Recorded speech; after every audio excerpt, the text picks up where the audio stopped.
और अभी आपको खबर देंगे, विफाकी काबीना ने रमज़ान रिलीफ पैकेज की मंजूरी दे दी है। ईसीसी ने गुज़श्ता हफ्ते यूटिलिटी स्टोर्स पर रमज़ान पैकेज मंजूर किया था। यूटिलिटी स्टोर्स पर 7 अरब 49 करोड़ से ज़ायद का पैकेज दिया जाएगा।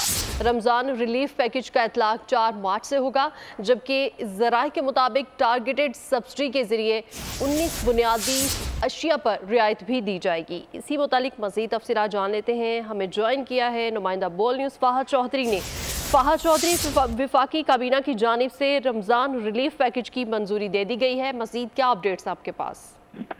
जी देखिए, इक़्तिसादी राब्ता कमेटी की सिफारिश पर विफाकी काबीना ने रमज़ानुल मुबारक के लिए रमज़ान रिलीफ पैकेज की मंजूरी दे दी है। ज़राए के मुताबिक यूटिलिटी स्टोर्स पर 7 अरब 49 करोड़ रुपए से ज़ायद का रिलीफ पैकेज दिया जाएगा। इस रिलीफ पैकेज का इतलाक 4 मार्च से होगा और टारगेटेड सब्सिडी के जरिए 19 बुनियादी अशिया पर रियायत दी जाएगी, जिनमें आटा, चीनी, दालें, चावल और कुकिंग ऑयल और घी भी शामिल हैं। जी बिल्कुल, 19 बुनियादी अशिया पर रियायत दी जाएगी। और आपको बता रहे हैं कि विफाकी काबीना की जानिब से रमज़ान रिलीफ पैकेज की मंजूरी दे दी गई है। ईसीसी ने गुज़श्ता हफ्ते यूटिलिटी स्टोर्स पर रमज़ान पैकेज मंजूर किया था। सब्सक्राइब करें और बेल दबाएं ताकि कोई खबर रह न जाए।